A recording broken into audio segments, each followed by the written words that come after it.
ayat 2. Orang yang dipilih lah Bang Joseph, nggak semua orang. Orang Ibaratnya. dipilih. Oh, berarti di Islam juga ada double predestinasi ya. Penetapan oleh Tuhan. Iya, Pilihan. orang yang ditunjuk yang mau, yang nggak ditunjuk kan tuh tergantung manusianya Bang Joseph. Oh, Mau nggak bisa. Di Islam nggak ada kehendak bebas, nggak ada free will. Hanya ada di dalam Kristen. Nggak ada. Kalau kamu sudah bilang pilih, ya memang itu imanmu. Itu yang dinamakan dengan takdir. Orang itu mau belajar sampai mampus, kalau memang Tuhanmu tidak mentakdirkan dia memahami bahasa Arab, ya nggak bakalan bisa ngerti. Kan ada takdir kamu. ya Percaya kan pada itu, saudara. kan itu hidayah lah namanya itu Bang Joseph. Ya itu dia, makanya konsepnya tidak sesuai dengan apa yang kamu jelaskan bahwa tergantung manusianya. Kalau tergantung manusia, itu namanya bukan takdir, itu namanya kehendak bebas atau free will. Free will itu tidak ada di dalam Islam. Free will itu adalah iman kami yang Kristen, kehendak Iya. bebas. Ya pertama ibaratnya Bang Joseph itu tergantung manusia, kedua hidayah. Ibaratnya saling berkaitan Bang Joseph. Kalau dia nggak mau apa namanya mencari dan dapat hidayah itu kan susah juga Bang Joseph. Jadi Wah, ngantuk bersaing saya. bersangkutan menurut kita Bang Joseph. Dia mencari hidayah lalu dapat, baru dia nyambung gitu. Oke, terima kasih ya. Tuhan berkati, selamat malam ya. Thank you for nothing. Daripada saya pusing, saya nggak bisa tidur nanti semalaman. Lebih baik saya selesai saja ya. Kalau Nabi Muhammad lahir di Amerika, ya wahyunya pakai bahasa Inggris. Ketolol kan ini lagi, orang Islam jawabannya ngaco ini. Kau tahu nggak, Fendi? Ini justru malah menyalahkan Allahmu. Karena harusnya kamu protesnya sama Allahmu, jangan sama saya di sini. Islam ini kadang.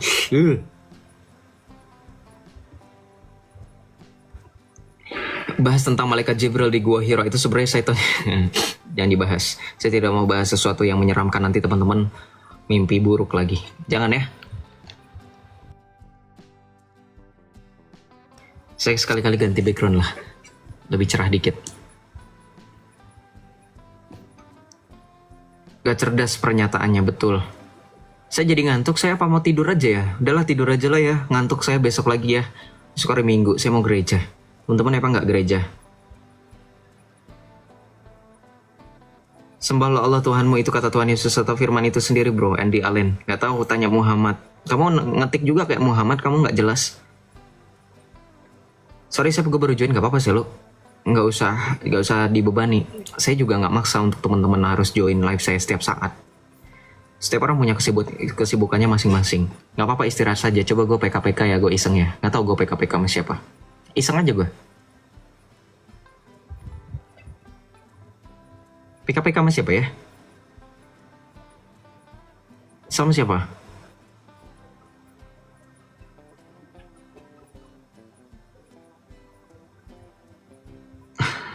Sama siapa?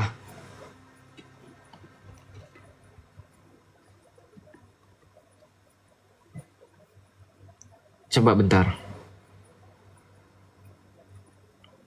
Janganlah dulu Sep ya, sama Agatha nggak tertarik sama Yesus. Oh, kalau saya sama Yesus itu nanti harusnya Yesus sama Muhammad. Nanti Yesus itu PKPK sama Muhammad, karena Muhammad pasti harus butuh bantuan PKPK dari Yesus, karena Muhammad tidak bisa bangkit sendiri gitu. Hanya Muhammad tidak mau mampu untuk membangkitkan, makanya butuh PKPK dalam tanda kutip oleh Tuhan Yesus. Terima kasih ya, sudah membuktikan bahwa Yesus lebih berkuasa daripada Tuhanmu, sehingga butuh PKPK dengan Yesus. Terima kasih bro. Kamu aneh-aneh saja orang Islam, kamu komentar di sini, nanti logika kamu yang diputar balikan oleh saya. Selamat malam brother, have a rest, may God protect you always. I mean, RK, Bang RK itu akunnya ku follow sudah, tapi nggak ada di sini. Siapa Bang RK? Itu ada akun lagi kah? Nggak ada, not on live di sini. Keterangannya follows you nih, RK. Ini akun yang ketiga. Oke, Bang RK satu lagi, Roti Kehidupan 2 juga nggak live. Nggak ada tuh. Mau kena ban, selamat istirahat. Yesus nggak punya HP, Muhammad juga nggak punya HP, terus apa? PK Dayak Mualaf gak bisa ada tamu. Apa ya? Ngapain ya kita di sini? Ngapain kalian di sini? Hah? Sama Pingkan Mambo mau? Nggak mau ah, gue sama orang stres. Waktu itu aku sama si itu yang apa? Bukan bilingual, apa multilingual ya? Si siapa tuh? Yang cowok siapa? konten kreator yang ngerti banyak bahasa, siapa sih? Gue jadi lupa. Di invite tuh. Kenapa dengan Agatha bro nggak mau? Nobar kapan nih kita Bram, kapan lo mau nobar? Kestrum jir. Vicky Naki. 10k yang nonton jir. Siapa? Itu si Yusuf PE juga yang nonton banyak itu, tapi nggak ada otak, nggak ada ilmu. Gua sekarang tuh teman-teman mohon maaf ya kalau saya itu jarang-jarang muncul karena memang lagi malas melihat fenomena yang sekarang itu. Biarkan mereka menghibur diri saja. Nandar juga sama. Jelasin dok Sep kenapa nggak mau sama Agatha. Saya nggak mau dengan orang yang terlalu punya problematik. Agatha itu problematik, teman-teman kan harusnya tahu ya. Agatha itu beberapa waktu lalu itu nangis minta maaf sama Zuma, Nandar dan kawan-kawan, sama Kores. Agatha itu. Jadi saya nggak mau dengan orang yang sudah tahu itu orang problematik. Gitu. Jadi tidak usah banyak tanya alasannya kenapa.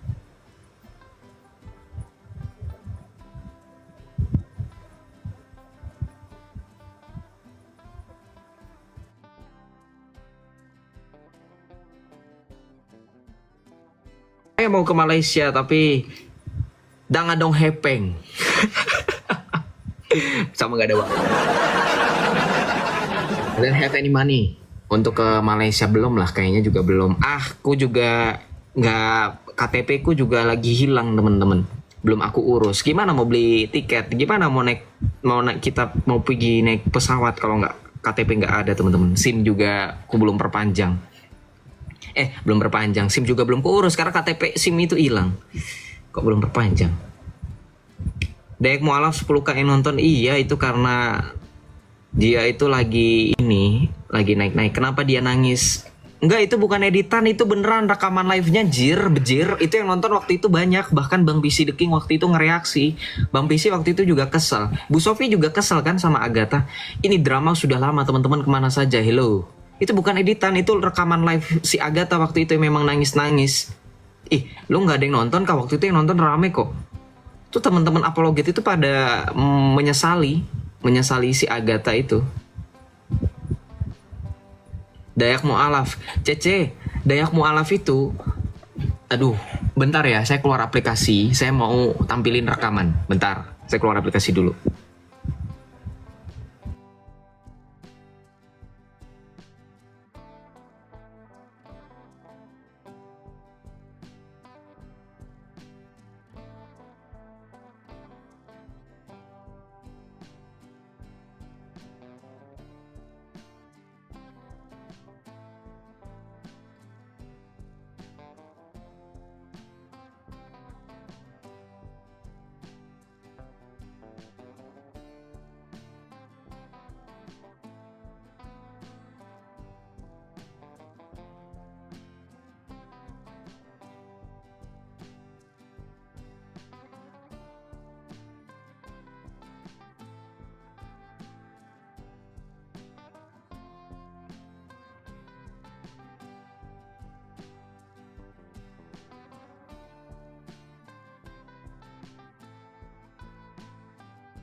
Sabar ya, lagi kirim, lagi airdrop nih.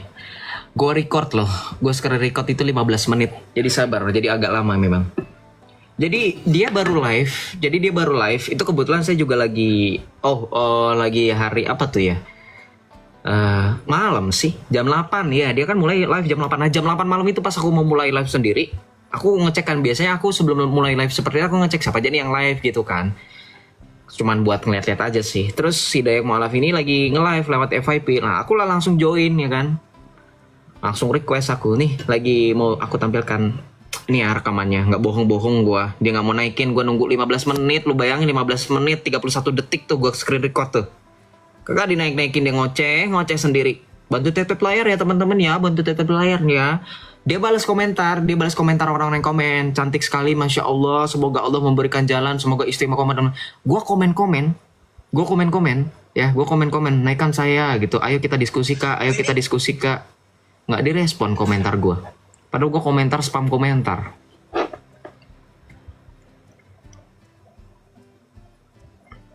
Agatha bilang editan. Ih, ampun Tuhan. Serius Agatha bilang editan. Gue gak mau ikutan ya kalau udah kayak gini ya. Beneran dia bilang editan. Ih, gila loh.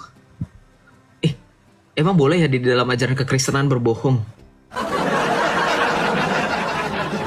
Gila, editan dari mana, Cok?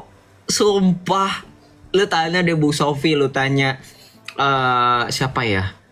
Teman-teman apologet Kristen lainnya. Ih, gila loh. Serius dia bilang editan, sumpah. Ngerasa diri gue itu bukan editan, itu asli jir. Nih. maaf ya.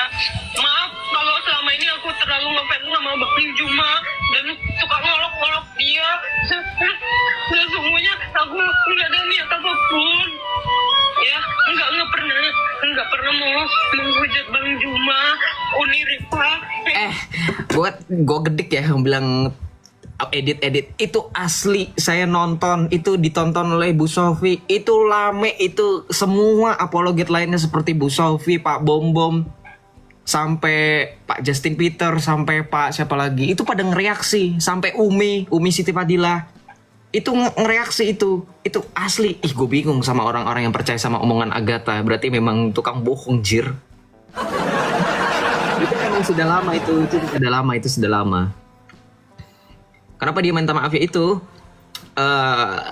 Kalau kita bilang inkonsistensi, itu di live-nya dia itu AI bukan anjir, gue getok loh.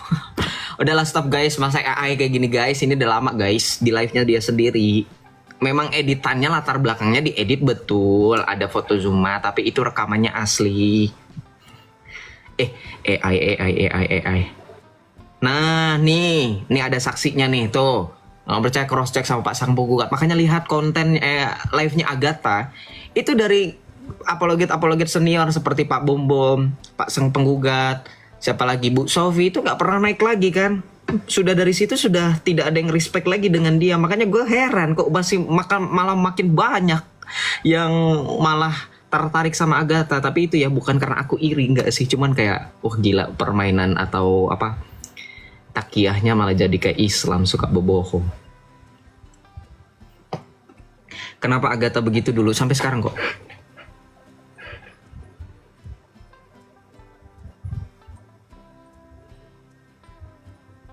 Sampai sekarang. Bang Cepe, aku masih temenan dengan Bang Cepe, nggak ada masalah dengan Bang Cepe. Udahlah, jangan ngegosip. Aku mau tadi ngomongin soal Daya Kalimantan, mana nih? Yang penting lah wanita problematik itu kau jangan bawa kesan ke sini ya. Jangan kau samakan saya dengan Agatha. Kenapa? Kalau saya pakai dalil, saya selalu mengucapkan dengan benar. Agatha itu nggak jelas, kau ikuti. Jadi gini, teman-teman Kristen harus cerdas. Boleh, memang saya nggak pernah melarang teman-teman untuk belajar dari berbagai banyak sumber. Cuman teman-teman tahu kan, ketika belajar harus memperhatikan kualitas yang mengajar. Kualitas orang mengajar, kalau teman-teman jadikan itu rujukan sebagai pengajar teman-teman, anggaplah Agatha itu pengajar. Saya nggak pernah mau disebut sebagai pengajar, atau saya tidak pernah mau untuk disebut sebagai orang yang ahli atau apapun itu. Saya masih belajar juga. Teman-teman respect dengan dia, it's your choice. Tapi kalau misalnya teman-teman sampai seolah-olah mengatakan dia lebih hebat daripada pendeta-pendeta, itu adalah teman-teman yang Kristen yang komentar kayak gitu. Aduh, kau tidak hargai pendeta-pendeta sinodimu itu sampai kau dewakan Agatha itu. Aduh, lebih baiklah pendetamu itu daripada beliau. Nggak ada drama-drama. Metatron itu gimana? Sama kan? Samanya sekumpulan. Provokator, aku tidak mau komentar lebih banyak, teman-teman nilai sendiri saja. Mengajarkan sesuatu itu harus sesuai dengan ini, realita. Jangan kemudian jadi batu sandungan, itu aja. Oh ini nih videonya udah bisa ke airdrop nih. Daya Kalimantan Mu'alaf nih, dengerin nih, lihat Daya Kalimantan Mu'alaf ya. Kalau ada yang penasaran kenapa Joseph nggak diskusi dengan dia, gimana mau diskusi gue nggak dinaikkan nih. Saya tampilkan ya. Gimana cara menampilkan ini supaya bisa ini? Sabar, saya matikan dulu notifikasi, bahaya.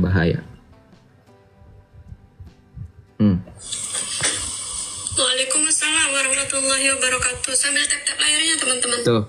Nih, dari ulang. Baru mulai itu ya. Tuh, gue langsung request. Waalaikumsalam warahmatullahi wabarakatuh. Sambil tap-tap layarnya teman-teman. Tuh ya, tuh. Nggak ada yang request ya. Baru gue doang. Tuh. Sampaikan Tuh. 25k ya. Baru berapa orang yang nonton? Udah 186. Kita angkat dulu. Jam berapa? Tuh. Tapi Kapan, sampai hari apa tap-tap tuh? layarnya 25k. Tuh. Nih. Merah nggak sih?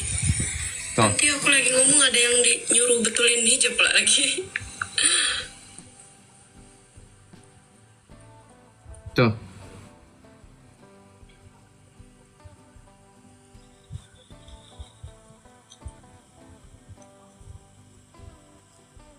Ya. Jadi kalau Anda orang Islam merasa bahwa daya Kalimantan mu'alaf itu adalah orang-orang bermu'alaf yang cerdas, jangan ya.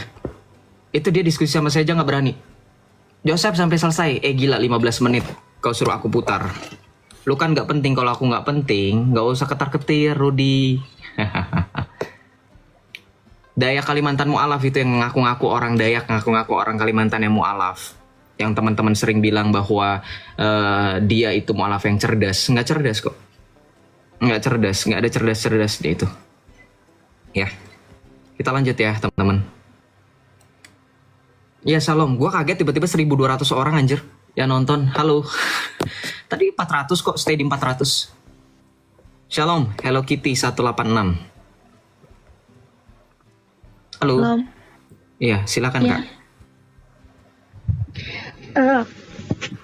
Mau tanya Kak, cuman 2 pertanyaan aja sih kalau boleh dijawab sama Kak Joseph. Oke, apa itu? Ini apa kan bapak saya kan baru meninggal 1 tahun ini ya kan. Terus jadi selama pokoknya dia meninggalnya tuh ya kayak mendadak gitu, waktunya aja sampai nggak sangka gitu kan. Tapi sampai sekarang tuh kayak suka ngerasa tuh kok aku banyak salah gitu kan kemarin sama bapakku, sampai kebetulan dia dimakamin tuh agak jauh keluar kota gitu dimakamin. Terus aku tuh suka di gereja gitu kan suka nangis aja gitu ya, suka bilang sama Tuhan gitu, gimana aku kalau rindu gitu, Tuhan kayak belum lepas gitu loh mengikhlaskannya gitu loh. Iya, mendoakan. Dalam artian bahwa di dalam iman kekristenan kita tidak pernah terpisah. Baca dalam Roma 8 ayat 38-39. Rasul Paulus menyatakan, sebab aku yakin tidak ada yang dapat memisahkan kita dari kasih Kristus. Dengerin loh, orang Kristen jangan pernah berpemahaman orang mati tidak ada hubungannya. Hei, kau Kristen apa kau? Elia dengan Musa saja berbicara dengan Tuhan Yesus pada saat permuliaan di Gunung Tabor. Itu Elia dan Musa. Ya, kata siapa orang mati tidak ada hubungannya? Tuhan Yesus bilang di dalam Yohanes 11 ayat 25. Akulah kebangkitan dan hidup. Barang siapa percaya kepadaku, ia tetap hidup meskipun ia sudah mati. Orang Kristen mengalami kematian, itu bukan berarti terpisah dari kita yang hidup. Justru itulah awal dari segalanya karena Tuhan Yesus memberikan kehidupan kekal.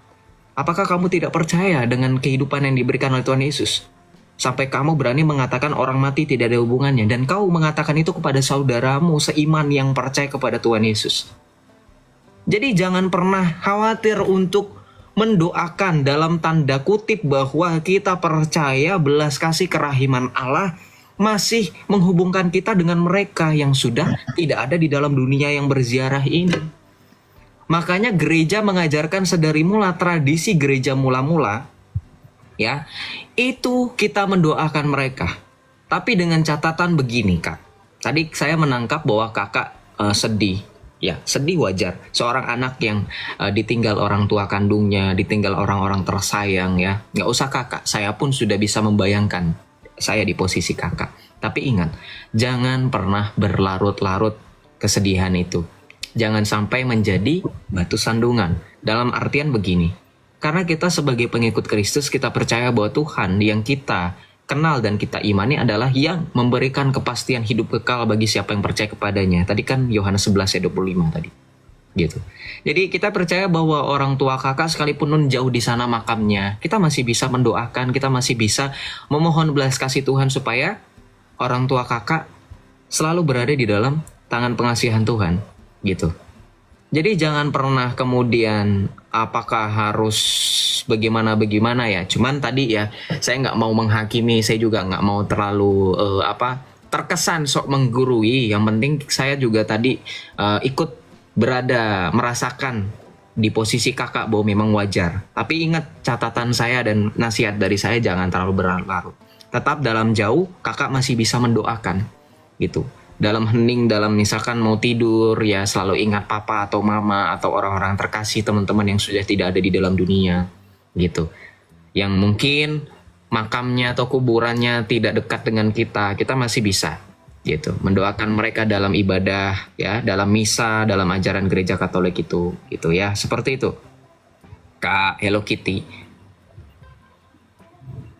Ya sih, tapi ada beberapa orang pernah bilang katanya nggak boleh doain orang yang udah mati, Kak. Katanya pernah gitu. Nggak tahu tanya. Kekristenan sedari mula mendoakan jiwa-jiwa orang yang sudah meninggal. Saya tadi pakai tradisi gereja mula-mula. Dari gereja mula-mula loh, dari abad pertama. Rasul Paulus mendoakan Onesiphorus, sahabatnya. Coba baca dalam Kisah Para Rasul. Yudas Makabe dalam 2 Makabe itu mendoakan prajurit yang mati. Ini gak cuman Katolik, ini Kristen mula-mula. Kalau teman-teman gak terima Katolik yang mula-mula, saya bilang Kristen mula-mula loh. Berarti Katolik dan Ortodoks juga mengajarkan mendoakan jiwa-jiwa yang sudah meninggal. Itu. Ya. Iya, Kak. Jadi gini, saya tadi sudah bilang ya. Untuk apa mendoakan orang mati, gak ada hubungannya. Kata siapa gak ada hubungannya? Kan tadi bilang. Tidak ada yang memisahkan kita dari kasih karunia Tuhan. Baik maut maupun hidup. Coba baca dalam Roma 8 ayat 38 sampai 39. Coba dibaca, Kak. Ada nggak Alkitab sama kakak tuh? Bentar, Kak. Nggak apa-apa. Anda kalau ngomong orang mati tidak berguna untuk didoakan, Anda seperti Islam. Kenapa saya bilang kayak gitu? Di Islam mereka ada ajaran bahwa mereka tidak boleh tahlilan. Tahlilan itu adalah ajaran dari gereja mula-mula. Ayo, tahu nggak tahlilan itu kan mendoakan orang yang sudah meninggal 7 hari, 10 hari, 20 hari, 30 harian, 40 hari, 100 hari. Tahu kan teman-teman? Ada tetangga yang Islam. Kalau ada kerabatnya, ada keluarga yang meninggal, suka ngadain 40 hari. Itu dari gereja Katolik, itu misa arwah. Tanya coba sama orang Katolik. Di mereka itu sebenarnya nggak ada. Makanya ajaran mereka, wah saya kena violation ini. Kenapa? Roma Kenapa berapa Islam tadi? malah nge-report? Roma berapa tadi? Roma 8 ayat 38 sampai 39. Saya kena report teman-teman. Tuh. Sebab aku yakin bahwa baik maut maupun hidup, baik malaikat-malaikat maupun pemerintah-pemerintah, baik yang ada sekarang maupun yang akan datang, atau kuasa-kuasa, baik yang di atas maupun yang di bawah, ataupun sesuatu makhluk lain, tidak akan dapat memisahkan kita dari kasih Allah yang ada dalam Kristus Yesus dengan kita. Jadi maut maupun hidup bisa memisahkan, nggak tertulis di situ? Nggak bisa kan? Tidak ada yang dapat memisahkan kita, baik maut maupun hidup. Ya.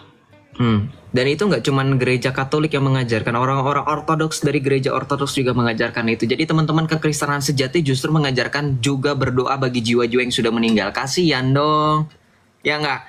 Udah, kalau orang mati tidak ada gunanya, tidak kemudian kita urusi lagi. Buat apa teman-teman makamkan? Ketika Kak Hello Kitty, mohon maaf sebelumnya saya tanya. Ketika ada keluarga yang meninggal, orang-orang biasa mengucapkan apa? Rest in peace, betul nggak? Iya, Kak. Mengucapkan beristirahatlah dalam tenang di rumah Bapa, betul nggak? Iya, Kak. Iya, betul kan seperti itu? Mereka mengucapkan itu kan? Beristirahatlah dengan tenang di rumah Bapa, betul nggak teman-teman? Kayak gitu. Itu doa loh. Kalau kamu benar-benar nggak mau mendoakan orang yang mati, nggak usah ngucapin itu. Selesai. Oh, si Anu ini meninggal. Ya sudahlah. Oh, meninggal ya sudah. Itu kalau kau mengucapkan beristirahatlah dalam damai bersama Bapa. Itu sudah doa. Itu sudah doa, kau berdoakan supaya dia beristirahat dalam damai di rumah Bapa. Itu sudah doa. Jangan kau hipokrit, kau bilang tidak perlu mendoakan orang mati, tapi kau kalau bapamu, mamamu, orang-orang terdekatmu, kerabatmu, pacarmu, suamimu, istrimu meninggal, kau mengucapkan semoga beristirahat dalam damai di rumah Bapa. Itu kau berdoa namanya. Kau mengucapkan RIP pun itu doa, rest in peace. Itu bukan dari bahasa Inggris, itu dari bahasa Latin. Requiescat in pace, beristirahat dalam damai. Itu doa itu. Ya. Gitu ya, Kak Hello Kitty. Itu doa. Ketika kita ibadat-ibadat itu juga doa gitu. Ya, silakan apa lagi? Nggak apa-apa, mendoakan itu nggak apa-apa. Boleh satu pertanyaan lagi, Kak? Apa tuh? Jadi kan aku tuh punya temen, terus temen aku tuh kan yang awalnya tuh bener-bener aktif banget di gereja ya kan, pelayanan gitu kan. Terus ya nggak tau lah, beberapa waktu lalu tuh dia tuh tiba-tiba tuh bilang dia tertarik sama agama sebelah gitu. Aku kan kaget gitu kan, kok bisa gitu kan. Terus dia bilang ya masalah, pokoknya intinya tuh dia tuh kayak bilang-bilang tuh kayak paham-paham yang di sebelah tuh kayak selalu dia kasih tahu ke aku gitu kan. Ya contohnya nyawa dicabut gitu kan, terus juga nanti penghakiman ngelewatin jembatan lah katanya gitu kan. Terus intinya tuh gini, maksudku tuh dia tuh percaya gini ya, kayak dia tuh percaya Tuhan Yesus tuh disalib, dia percaya. Cuman dia nggak percaya Tuhan Yesus tuh sehakikat sama Allah tuh, dia nggak percaya. Gitu loh. Kayaknya itu deh yang buat dianya tuh ragu. Nah sekarang masalahnya itu dia tuh sekarang udah jadi agama sebelah tapi nggak dijalanin juga gitu. Jadi nggak jelas gitu loh. Nggak jelas. Iya. Jadi dia cerita sama aku sih dia udah pindah. Cuman aku lihat udah 3 tahun ini ya nggak ada ibadah ke sini, nggak ada, ke situ juga nggak ada gitu loh. Ya mau gimana, itu kan urusan orang lain. Biarkanlah itu dengan pilihannya. Kamu hanya mendoakan, gak perlu repot-repot. Kalau dia sudah memilih pilihannya, kita doakan saja. Kalau sudah nasihati ya sudah gitu. Karena kita gak perlu mengurus orang lain, lebih baik urus diri sendiri. Yang penting kita sudah nasihati sebagai saudara, sebagai teman. Apalagi dia tadinya dari saudara seiman. Kalau sudah nasihati dia tidak mau menerima, ya sudah, itulah upahnya dia sudah dapat gitu. Karena kata Tuhan Yesus, barang siapa menyangkali aku di hadapan manusia, ia akan kusangkal di hadapan Bapakku di sorga. Itu saja. Yang penting kau sudah ingatkan. Kak Hello Kitty sudah mengingatkan bahwa Tuhan Yesus satu-satunya jalan ya. Karena dengan konsep Islam itu memang agak ngawur dan bertentangan. Makanya saya bilang teman-teman yang punya teman Islam, sahabat Islam, kolega Islam, rekan kerja Islam, jangan kalian juga ambil pemikiran mereka hanya dengan dasar toleransi. Toleransi itu bukan berarti kalian sama seperti mereka. No. Sampai kapanpun nih, dengerin saya nggak minta kalian percaya dengan omongan saya. Uji segala sesuatu ya, termasuk apa yang saya jelaskan. Saya berasal dari Islam. Ya, bukan saya cari validasi, bukan saya membanggakan atau nyombongkan diri, enggak. Saya berasal dari sana. Saya tahu apa yang ajaran mereka. Mereka mengajarkan adanya tadi melewati jembatan Siratal Mustaqim, kemudian ada siksa kubur, kemudian ada tanya jawab malaikat. Itu tidak ada hubungannya dengan iman kekristenanmu, bahkan itu ajaran sesat. Kenapa saya bilang ajaran sesat? Itu tidak pernah ada diajarkan oleh Tuhan Yesus maupun para rasul. Ingat, iman kita di atas fondasi para rasul. Ya, kenapa para rasul? Karena para rasul telah Tuhan Yesus tunjuk sebagai penerusnya di atas Rasul Petrus. Ya, jadi jangan Tuhan Yesus sendiri saja kau meninggalkan para rasul. Kau bisa jadi Kristen itu berkat para rasul juga, karena Tuhan Yesus yang berikan kuasa para rasul untuk memberitakan Injil kepada seluruh bangsa, sehingga para rasul meneruskannya. Kemudian ada murid-muridnya lagi sampai kepada kita tentang Yesus Kristus dan firman itu. Gitu. Nah, ajaran di dalam seperti mereka tadi mengajarkan siksa kubur, azab kubur, itu kau jangan terpengaruh, jangan terinfluence dengan film-film horor tema seperti itu. Itu dongeng, itu tidak pernah ada. Apa hubungannya dengan keselamatanmu? Ya, apa hubungannya dengan kita? Itu nanti jadi absurd. Sebenarnya yang menjadi hakim itu Tuhan atau malaikat? Apa urusannya malaikat dengan kita? Paham? Apakah Tuhan tidak mampu mengerjakan urusannya sendiri? Layaknya butuh pembantu atau pesuruh Tuhan itu? Kan nggak mungkin. Tuhan itu kan maha kuasa. Dia hakim yang adil, ya sudah. Satu-satunya hakim yang adil yang dia menghakimi. Nggak perlu malaikat untuk menghakimi kita. Sampai ada malaikat pencatat amal baik dan pencatat amal buruk, kau jangan ikutan. Ya, Wahyu 22 ayat 13 sampai 14, yang menuntut upah setiap manusia menurut perbuatannya itu bukan malaikat Rokib dan Atid. Bukan malaikat Mungkar dan Nakir yang nanya di kubur, bukan malaikat pencatat amal baik yaitu Rokib dan Atid, bukan. Ya, jangan kau samakan itu, kau punya konsep dengan kami ya, Islam. Dan yang Kristen gak usah terbawa arus. Kau iyakan saja, tapi kau jangan copy paste pemahaman itu. Bahaya, nanti jadi sinkretisme. Jadi campur baur nanti, bingung nanti. Gitu ya Kak ya. Jadi di dalam iman kekristenan kita tahu bahwa yang mengadili dan menghakimi kita hanya Tuhan. Hanya Yesus Kristus, firman Allah, putra Allah. Bukan malaikat siapapun, tidak ada urusan. Malah itu malaikat Gabriel kah, Mikael kah, Rafael kah, ya tidak ada urusan. Gitu ya Kak Hello Kitty ya.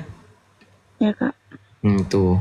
Karena bahaya, kalau punya pemahaman itu nanti kau bingung nanti. Teman-teman nanti bingung. Nanti Tuhan saya sebenarnya ini Tuhan atau malaikat. Gitu ya. Pesan Kak Joseph buat orang yang ngeraguin Tuhan Yesus apa Kak? Apa pesan saya? Ya, yang untuk orang-orang meragukan Tuhan Yesus gitu. Oke, perlu berapa banyak darah yang harus tertumpah untuk percaya dengan Tuhan Yesus?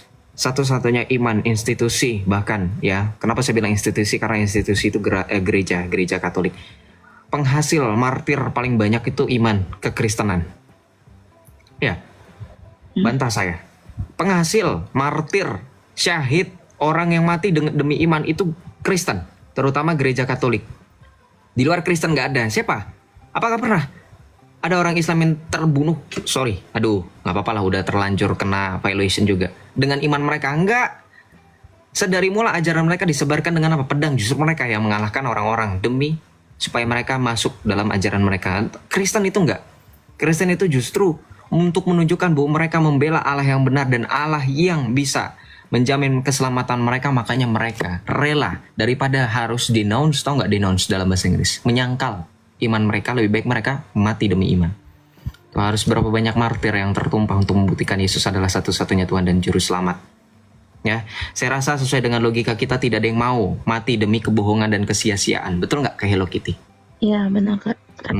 Kata Kak Elia juga kayak gitu. Ya sudah, kalau begitu berarti kita sepakat bahwa untuk menjadi percaya akan Kristus kita tidak butuh validasi dari orang lain. Cukup lihat bagaimana kekristenan berdiri di atas darah para rasul dan para martir.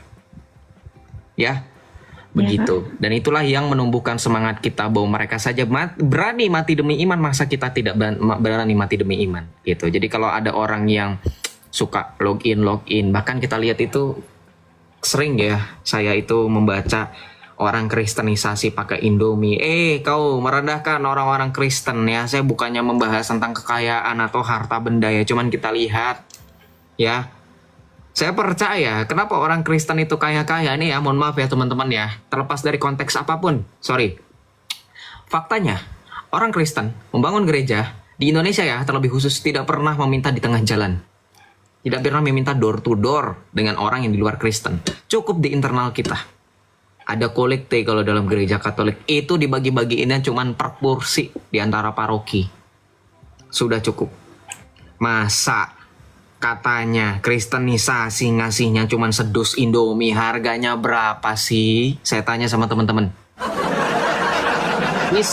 Islam lagi ngomongin diri sendiri pakai nyalahin orang lain. Kan kamu, itu saudara kita yang di NTT, tanya sama teman-teman yang lagi di NTT. Halo teman-teman yang dari timur NTT, benarkah? Tolong bantu saya konfirmasi. Betul kan? Di daerah kalian itu sedang darurat justru islamisasi dengan iming-iming harta tertentu, dengan kekayaan dan jabatan tertentu. Itu faktanya yang ditutup-tutupi. Karena kenapa saya bilang kayak gini? Saya berani taruhan. Ada orang dikristenisasi. Caranya gimana? Kamu ngomong sama orang Katolik, kamu mau ngaku anaknya kardinal, anaknya paus, kau nggak bakalan bisa dapat jalur cepat untuk dibaptis. Kau tahu itu Islam. Ya, jangan halu. Dapat Indomie sebus sudah pasti otomatis Kristen. Enak saja kau, ya. Tidak tahu terima kasih. Itu kalau lagi kau kena bencana alam, kau jangan punya negative thinking. Oh, ini ada orang Kristen nih, ngasih sedus Indomie. Oh, saya jadi Kristen. Gila kau ya. Pede sekali kau, GR sekali. Aku nggak mau satu bangku jemaat gereja dengan orang punya otak seperti kamu. Nggak mau. Saya lebih baik saya dengan orang-orang seperti yang ini saja. Yang ini saja. Saya ketemu dengan gereja, dengan orang-orang itu saja nggak apa-apa. Sampai bosan pun nggak apa-apa. Daripada orang baru dengan kualitas otak seperti kalian. Ya. Kita nggak butuh banyak umat, yang kita butuhkan banyak gereja. Karena sekarang, kalau saya ngomongin ya, saya sekali lagi bukan terlepas, bukan konteks sombong atau gimana. Faktanya, kalau teman-teman perhatikan gereja Katolik itu misa mingguan itu sampai 4 kali 5 kali loh. Itu saking banyaknya umat, sampai nggak nampung gitu. Ya, sampai harus saya itu ke Katedral Jakarta itu 1,5 jam sebelum misa. Bayangin orang gila mana beribadah. Apa Islam seperti itu? Enggak. Lu nunggu azan loh, dipanggil dulu baru lu nyaut lu ke masjid. Iya nggak? Faktanya kayak gitu nggak? Ayo komparasi kita. Kamu lihat orang Kristen, kamu lihat katedral itu seberangnya Istiqlal. Ya, sebelum misa mulai 1,5 jam itu udah penuh parkiran.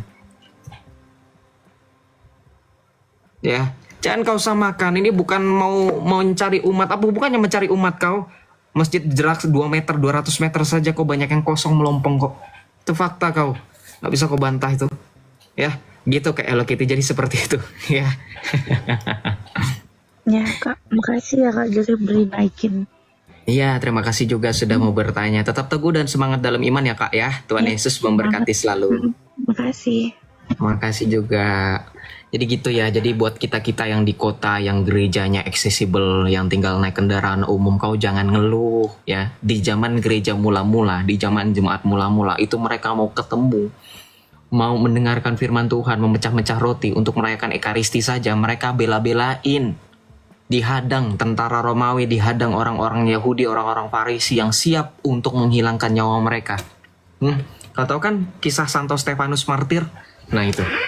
Jadi sekarang kalau ada orang Kristen, gerejaku jauh Joseph, 10 kilo dari rumah, gimana dong? Ya kau usahalah.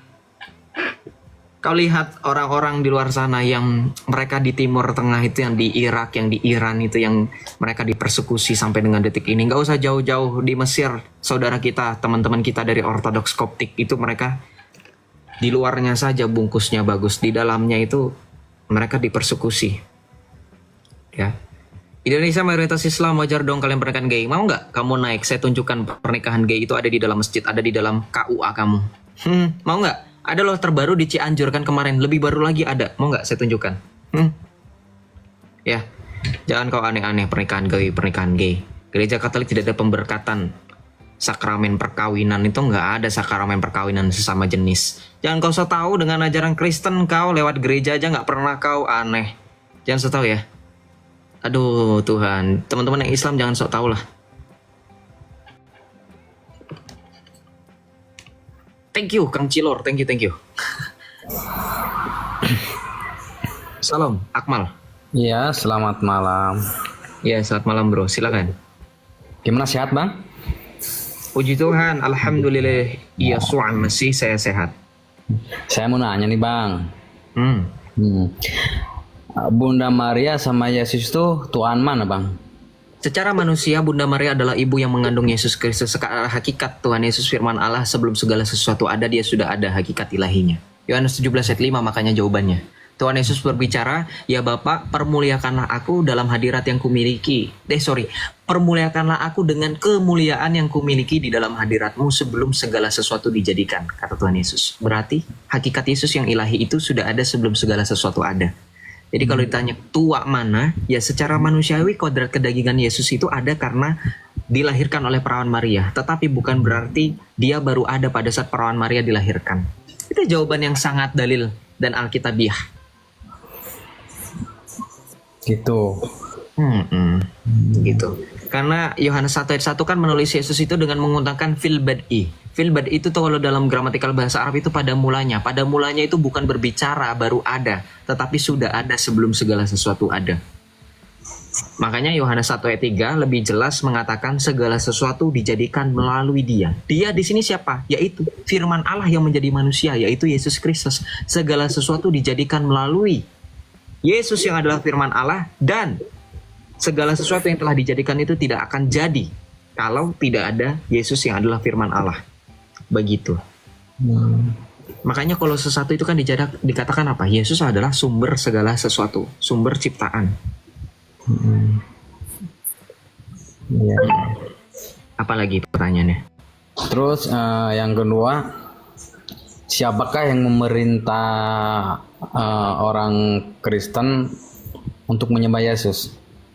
Yang memerintah. Iya. Yang menyuruh. Yang menyuruh. Para rasul dan Yesus sendiri ketika dia mengatakan di dalam perjamuan Tuhan, perjamuan malam, pada saat penetapan perjamuan kudus di dalam Injil Lukas, Injil Matius, ketika Tuhan Yesus sebelum ditangkap, dia menetapkan perjamuan. Inilah tubuhku yang diserahkan bagimu. Lakukanlah ini sebagai kenangan akan daku. Dengan cara yang sama ia mengangkat piala. Ia mengucap berkat membagikannya kepada para muridnya seraya berkata, inilah pialaku, piala darahku, darah perjanjian baru yang ditumpahkan bagimu dan bagi banyak orang. Lakukanlah ini sebagai kenangan akan daku. Jadi jelas itu perintah Tuhan Yesus dan perintah para rasul. Ada buktinya. Ada, kan tadi saya menyebutkan dalil itu Injil Lukas, Injil Matius, Injil Markus mencatat itu semua. Oke. Kisah para Rasul 2 ayat 47 menegaskan apa yang dilakukan Tuhan Yesus. Kisah para Rasul 2 ayat 47 dituliskan, setiap hari mereka berkumpul memecah-mecah roti dan mendengarkan firman Tuhan. Itu yang dilakukan jemaat mula-mula. Itu di zaman para rasul. Para rasul itu siapa sih, Joseph? Ya murid-murid Yesus, 12 murid Yesus. Termasuk pengganti Yudas, yaitu Matias. Begitu. Oh gitu. Berarti benerkah di Kristen itu ada tiga Tuhan, Tuhan Bapa, Tuhan Anak, Tuhan itu apa? Pokoknya ada 3 Tuhan gitu ya. 1 Timotius 2 ayat 5 jawabannya. Kalau ditanya ada berapa Tuhan? Dalilnya 1 Timotius 2 ayat 5. Sebab Allah itu esa dan esa pula perantara antara Allah dengan manusia, yaitu manusia Kristus Yesus. Kita tidak menghitung keberapaan Allah layaknya Islam. Islam selalu bilang Tuhan satu, Tuhan satu. Apa bedanya dengan hidung saya? Hidung saya satu. Apa perlu dibuatkan lagu? 2 mata saya, hidung saya satu, Tuhan juga satu, sama seperti hidung. Apa kayak gitu? Nggak perlu kan? Nggak perlu menghitung Tuhan. Karena sangat rendah kalau Tuhan dihitung. Apa bedanya dengan hitungan manusia pada umumnya? Tidak ada patokan apakah Tuhan bisa dihitung atau tidak. Makanya kekristenan bukan menjelaskan keberapaan Tuhan, tetapi kebagaimanaan Tuhan. Allah yang esa dijelaskan dan bagaimana Allah itu, yaitu Allah Tritunggal Maha Kudus. Keesaan Allah bukan berarti tidak bisa dijelaskan. Justru bisa dijelaskan. Ya kan ada disebut Tuhan Bapa gitu. Berarti Tuhan Bapa itu Yesus ya? Allah Bapa itu adalah sang sumber. Yesus adalah firman Allah yang berasal dari dalam diri Bapa. Bukan berarti sang Bapa itu adalah Yesus, enggak. Yesus bukanlah Allah Bapa. Yesus adalah firman Allah yang menjadi manusia. Yohanes 1 ayat 14 ditulis bahwa firman itu telah menjadi daging, bukan Bapa itu telah menjadi daging. Jadi bukan Allah Bapa Yesus itu. Oke.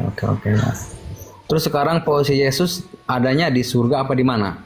Ya, Yesus kembali kepada kemuliaan Bapanya di sorga. Duduk di sebelah kanan Allah Bapa artinya kembali kepada kemuliaan Bapanya di sorga. Sesuai dengan Yohanes 17 ayat 5 ketika Tuhan Yesus berkata, ya Bapa, permuliakanlah aku dengan kemuliaan yang kumiliki. Nah, kemuliaan itulah yang Tuhan Yesus sekarang sudah berada di dalam Sang Bapa.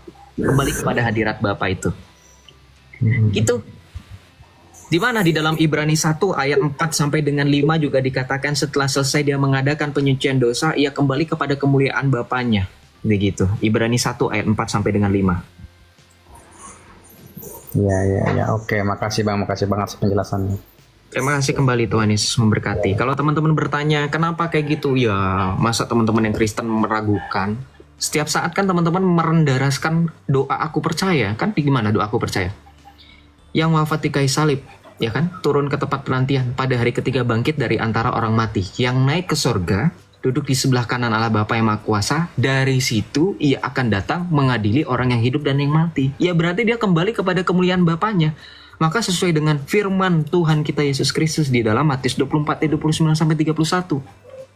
Sebab anak manusia akan datang, semua bangsa akan meratapinya, dia akan datang dalam kemuliaan Bapaknya. Coba baca dalam Matius 24 ayat 29 sampai 31. Di situ Tuhan Yesus katakan dalam kemuliaan Bapaknya, dalam naungan awan. Itu yang selalu saya bawa ketika diskusi dengan Islam untuk membuktikan apakah Yesus Allah atau bukan. Ya kan? Maka ketika saya tadi jawab dengan mengatakan apa yang Yesus lakukan atau di mana Yesus sekarang, ya saya bilang kembali kepada kemuliaan Bapaknya. Dia kembali duduk di sebelah kanan Allah Bapa, bukan berarti dia duduk, Yesus duduk di sini kemudian Bapaknya di sebelah kanan, bukan. Kata duduk di sebelah kanan adalah bagaimana orang Yahudi memahami bahwa itu yang dimaksud dengan kemuliaan, kembali kepada kemuliaan. Sama seperti suatu idiom ya, kalau dibilang idiom ya mungkin idiom lah. Suatu perumpamaan, ya kamu, saya misalkan, Joseph adalah tangan kanan, ya tangan kanan, misalkan si Anu misalkan, Joseph adalah tangan kanan Abdul. Kan bukan berarti saya tangan kanan beneran, tangan kanan seperti ini, bukan. Tangan kanan itu artinya orang kepercayaan. Nah, seperti itu Islam ya. Logikanya jangan mandek ya. Gitu. Kalau dibilang duduk di sebelah kanan, jangan kamu katakan ada kursi. Nanti saya tanyakan juga, ketika dalam surah kursi itu, ayat kursi itu, apakah Tuhanmu juga punya kursi? Segede apa Tuhanmu itu? Sampai kursinya itu bisa memuat dia. Ya, apa Tuhanmu itu sama seperti manusia punya pantat? Jangan kayak gitu ya, jangan menista Tuhan. Saya saja tidak menganggap Tuhanmu itu duduk beneran, walaupun ada suratnya, ayat kursi itu kan.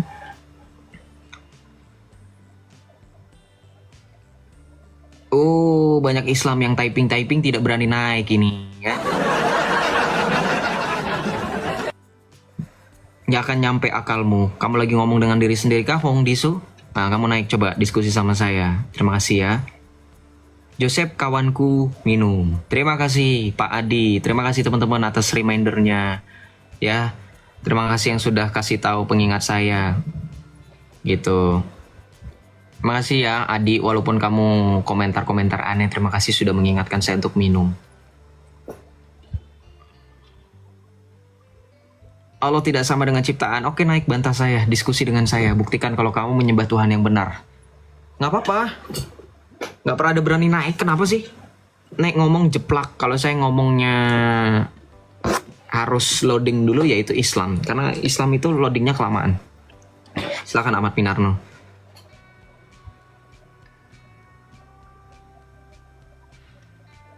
Tuhanmu ciptaan. Saya tidak pernah menciptakan Tuhan. Jadi jangan bilang Tuhan saya ciptaan.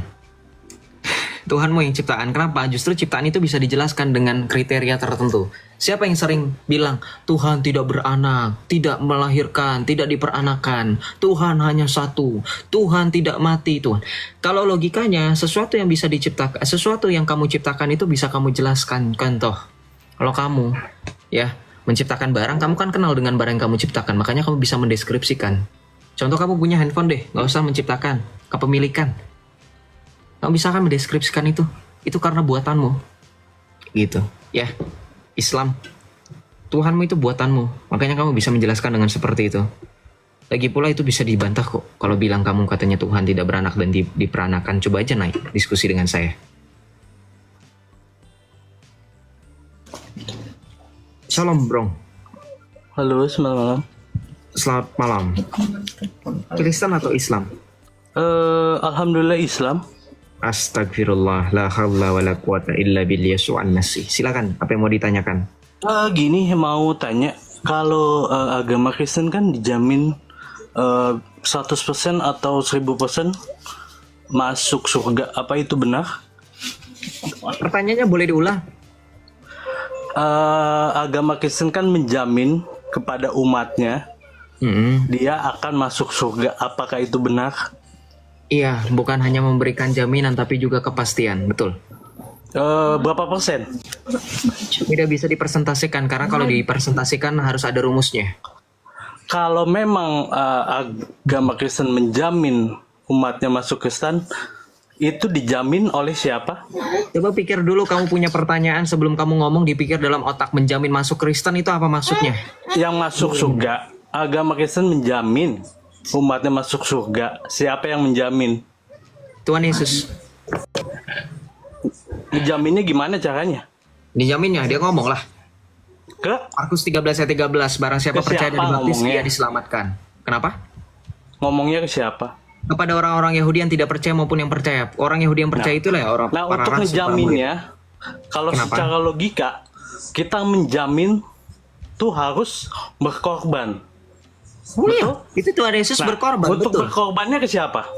Berkorbannya kepada Allah Bapa, Allah Bapa itu siapa? Sang Sumber. Kalau si Yesus? Yesus adalah firman Allah. Yohanes Kalau 8 ayat Bapa? 42.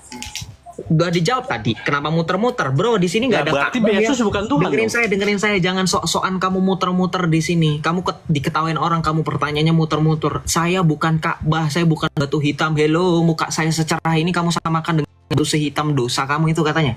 Ini saya gelapin lama-lama biar saya nggak usah capek-capek ngejelasin berkali-kali ya. Saya gelapin nih lama-lama biar jadi ketahuan bahwa saya segelap batu kamu sehingga kamu boleh muter-muter di sini. Jangan muter-muter, ya. Aneh kamu malah muter-muter. Sudah saya jawab Bapak itu siapa, Yesus itu siapa. Kamu muter lagi. Ngapain kamu muter-muter di sini? Ini bukan miniatur Ka'bah kok. Apa inti pertanyaan kamu tuh? Mau berpolemik? Polemikmu yang bener lah. Jangan polemik rendahan. Nanti kamu saya balas polemik, kamu nggak bisa jawab, nggak mampu jawab kamu. Saya tanya balik dengan imanmu. Hah? Emosi wajar. Ya, wajar emosi. Mana Islam yang bilang saya emosi? Ya, nih, saya kasih tahu teman-teman yang baru kenal saya. Ya, saya orangnya seperti ini, namanya ketegasan. Come on, harus saya ngejelasin kayak gini. Ya, oke. Ya, Yesus itu adalah Tuhan Allah, kayak gitu. Bosen, ya saya perlu menghibur lah. Come on, teman-teman gak usah lebay. Laki-laki tegas itu wajar, daripada saya melambai baru teman-teman heran. Masa laki-laki tegas kalian malah heran? Gimana sih otaknya? Hah? Lalu ada yang bilang katanya Joseph emosi. Ya wajar, saya manusia punya emosi. Ngerti nggak emosi itu apa? Makanya saya bilang orang Islam, ya, nggak naik, nggak di bawah ketika typing sama, nggak menggunakan otak. Kamu bilang Joseph emosi, wajar, nggak usah heran karena manusia. Kamu mungkin bukan manusia, makanya kamu nggak punya emosi. Emosi, emotional feeling. Kamu pernah nonton nggak Inside Out itu? Pernah nonton nggak? Yang kartun yang ada emosi-emosinya, ada emosi marah, emosi ilfil, emosi takut, menjijikan. Itu namanya emosi. Kalau saya emosi wajar karena saya manusia. Dodol, Islam.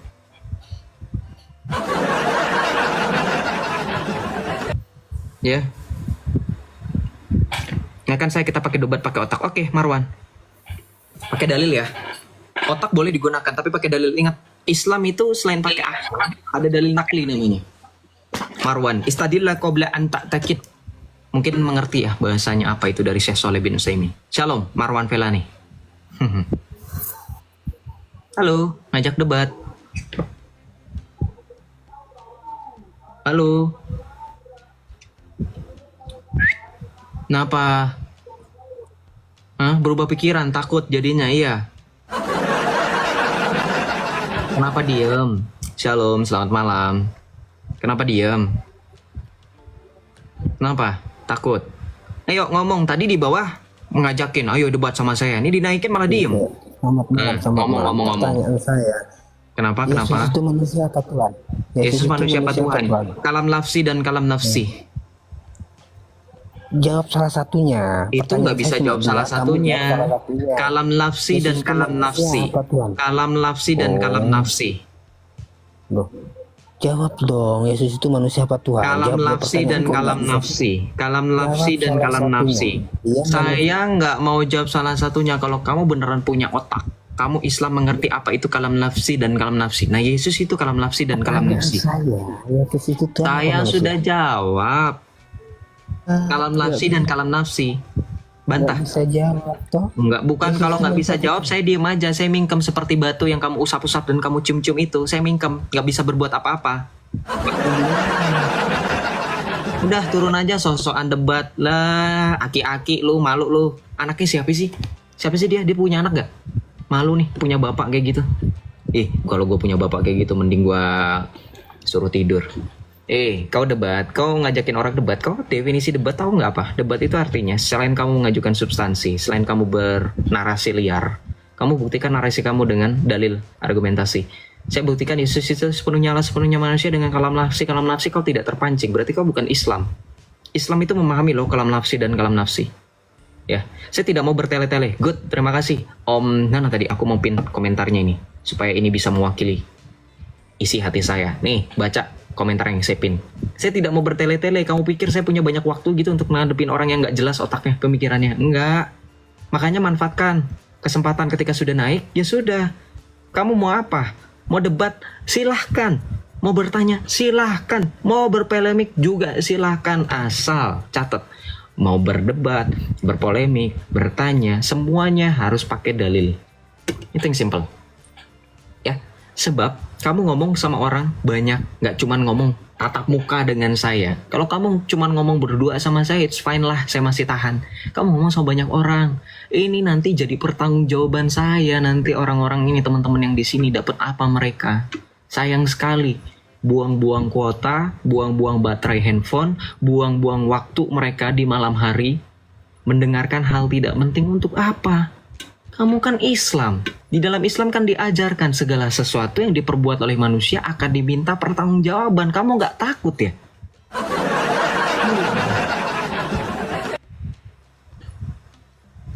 Alasan aja nggak bisa jawab. Nah ini kan, nggak bisa jawab atau kamu yang nggak menerima jawaban saya. Pakai dalil, come on. Saya pakai dalil dari tadi. Atau saya pakai buku ya, pakai kitab. Halo, udah jawab aja pertanyaan yang tadi. Masalah dalil gampang. Jawab dulu.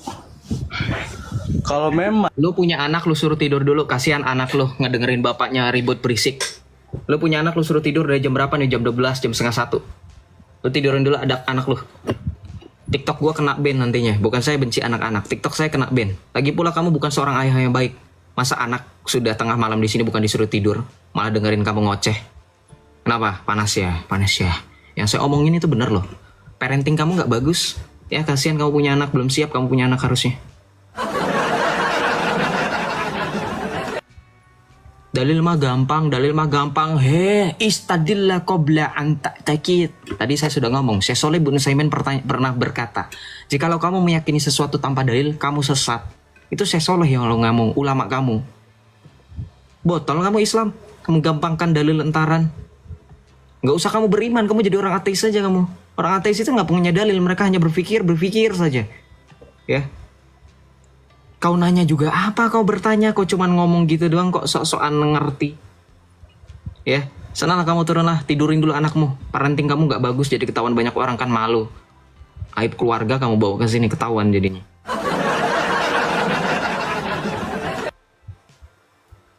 Ya nggak? Halo teman-teman yang perempuan yang sudah menjadi ibu rumah tangga yang sekarang masih nonton saya. Para ibu-ibu, tante-tante, bener nggak saya ngomong kayak gini? Bener ya? Itu anaknya masih kecil, saya dengar dari suaranya. Masih kecil, masih balita paling nggak. Ya, ini udah jam setengah 1. Ya. Nggak bisa jawab. Apa sih kamu Islam? Secerdas apa sih kalian? Disuruh pakai dalil aja nggak mau? Ribet? Sok-sokan nggak bisa jawab pertanyaannya, sesulit apa pertanyaan 2000 kali ditanya pun.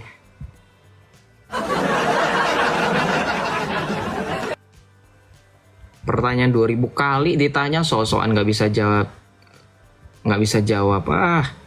Gimana? Saya sudah jawab, Yesus itu sepenuhnya Allah, sepenuhnya manusia. Karena di dalam Yohanes 1 ayat 1 dikatakan firman itu bersama-sama dengan Allah dan firman itu Allah. Kemudian di dalam Yohanes 1 ayat 14 firman itu telah menjadi manusia dan diam di antara kita. Maka keilahian dan kemanusiaan ada di dalam diri Yesus. Maka di dalam Kolose 1 ayat 19 dikatakan, sebab kepenuhan Allah berkenan diam di dalam tubuh jasmaniahnya. Itulah yang menjadikan dalil bahwa Yesus adalah kalam lafsi dan kalam nafsi. Ngerti nggak kalam lafsi dan kalam nafsi? Nggak ngerti, kamu belajar Islam lagi Gi. Yesus diciptakan, enggak Gutawa. Kamu bantah saya bahwa Yesus tidak diciptakan. Maulidin ghair makhluk. Nih, dalilnya, saya tunjukkan ya. Enak nih saya. Ya, Gutawa silakan naik ya.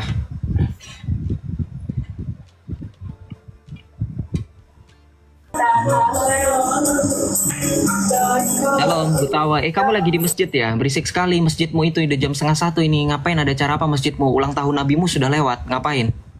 Berisik sekali masjidmu itu. Berhenti dulu lah, udah malam, orang ini udah mau tidur ini. Walaupun besok hari Minggu, ngapain kau? Masjidmu itu mau nyaingin gereja kah? Nyetel musik kenceng-kenceng. Kau bilang gereja itu tempat orang joget-joget. Ku denger masjidmu itu juga joget-joget itu ada suaranya. Ngapain tengah malam? Lagi korek ya kah? Nggak boleh lah begitu. Listriknya sayang bro, walaupun dapat diskon dari PLN. Sudah, pergi dulu dari masjidmu itu. Suaranya berisik. Nanti kita diskusinya nggak tertib. Kasihan yang lagi dengerin live saya pakai earphone, pakai headset. Ya, saya saja menghindari kok ada suara-suara backsound yang bising. Kok kamu malah sengaja? Tinggalkan dulu masjidmu itu, balik ke rumah. Masuk kamar pun kunci pintu. Silakan. Halo. Sudah selesai? Sudah selesai kah?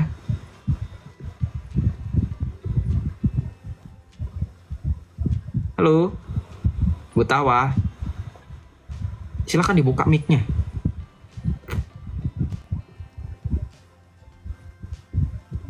Silakan dibuka mic-nya. Oh ya, nggak bisa diskusi ya. Oh, ya udah, kalau masih ada acara silakan lah. Happy birthday ya, walaupun ulang tahunnya udah lewat. Gak apa-apa lah ya. Shalom, exuberate. Halo Iya, Bang. dari Islam atau dari Kristen? Dari Katolik. Oh, dari Katolik. Dari keuskupan mana bro kalau boleh tahu? Dari paroki mana maksudnya? Dari keuskupan. Nggak mau turun? Kepencet ya?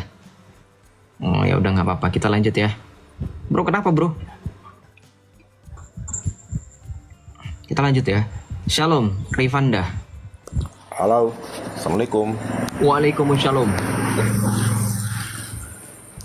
Waalaikumsalam. Silakan. Ya, oke. Saya cuman mau ada yang mengganjal. Anda bilang tadi sepenuhnya manusia, sepenuhnya Allah. Bagaimana itu ceritanya? Kalau sudah sepenuhnya manusia, kan sudah penuh manusia. Tidak ada Allahnya, tidak ada apa. Kenapa masih sepenuhnya Allah? Bagaimana itu ceritanya itu? Ya kamu jangan menganggap sepenuhnya itu seolah-olah wadah gelas yang kosong. Kalau udah penuh nggak bisa diisi lagi. Otakmu itu nyangkut berarti kalau pemahaman gitu mandek. Kenapa? Jelasin ya, dengerin. Tadi saya selain menggunakan sepenuhnya Allah, sepenuhnya manusia, saya juga menggunakan frasa dalam bahasa Arab. Dengerin saya. Kalam lafsi dan kalam nafsi. Ini dari tadi Islam nggak ada yang connect nih. Curiga gue Islam selama bertahun-tahun, 40 tahun, 50 tahun sampai bau tanah hidupnya kagak tahu. Santai saja. Kalam nafsi dan kalam nafsi itu apa? Iya, Coba. santai saja kan. Cuman tanya-tanya saja begitu. Iya, saya santai. Kalau saya nggak santai, Misalnya saya tidak mau sepenuhnya, ya kan ada yang bilang 100% Allah, 100% manusia. Itu kalau 100% sudah fokus itu saja. bagaimana? Sudah fokus saja, jangan kemana-mana. Saya sudah bilang, jangan kemana-mana. Bisa nggak malam ini kita diskusi dengan santai? Kalau Anda bilang saya santai, kamu ikutin step cara diskusi itu tak tak tak, bukan tak tak tak tak tak tak, tak. Ya, ngerti nggak? Temponya ada, ritmenya ada. Jangan Kalau kamu kemana-mana ngajak lah, orang jangan diskusi, kalam nafsi. itu bukan kemana-mana. Nah kan berarti kamu nggak ngerti kemana-mana, botol. Kamu nggak ngerti, bilang aja. Jelaskan aja Tuhan kalian yang bangkai itu. Nggak usah kemana-mana. Kamu bilang Tuhan saya bangkai, Tuhanmu juga sama. Coba baca dalam surah, dalam hadis bahwa Tuhanmu itu mencelupkan kakinya ke neraka. Sampai penghuni neraka bilang kots. Apa itu dalam bahasa Arab? Cukup. Tuhanmu itu juga punya kaki. Mampir dia refleksi itu di neraka. Kenapa? Kau mau menghujat? Saya menghujat pakai dalil. Apalagi kurang lagi. Dalam surah Al-Qalam ayat 42, Tuhanmu itu menyingkapkan betis. Kenapa Tuhanmu hanya menyingkapkan betis? Kenapa? Apa dia seperti model majalah Playboy? Tuhanmu itu. Apakah bangkai? Apakah jadi bangkai? Coba bantah. Udah, kalau mau berpolemik yang rendahan sana, aki-aki bau tanah, ya. Udah kepancing kan, nggak bisa kalian bantah secara argumentasi dengan data. Saya sudah bilang kok, kalam nafsi itu nggak ngerti malah bilang saya kemana-mana. Ngerti nggak kalam nafsi dan kalam nafsi? Ngerti nggak? Kalau nggak ngerti, jangan gengsi ngomong. Joseph ngomong apa sih? Saya nggak ngerti kalam nafsi. Nah, Hamzah, kamu bantulah kalam nafsi itu apa nih? Ini kitabnya sudah ada di depan saya. Kenapa saya cuma nampilin satu kitab? Seperti biasa, waktu saya diskusi sama Yusuf PI, di depan saya itu ada 4 kitab Islam, nggak dilirik, nggak diwarok, nggak dibahas, takut. Ini datanya. Nih. Ya. Dek dong, kayaknya jago-jago dong. Kalau di dalam Yesus semua perkara dapat kutanggung di dalam Dia yang memelihara aku. Filipi 4 ayat 13. No. Makanya saya bisa jago karena Tuhan Yesus yang menanggung dan memelihara saya. Good. Terima kasih sudah mengkonfirmasi bahwa saya jago. Masih ya. Ya udah kamu naik.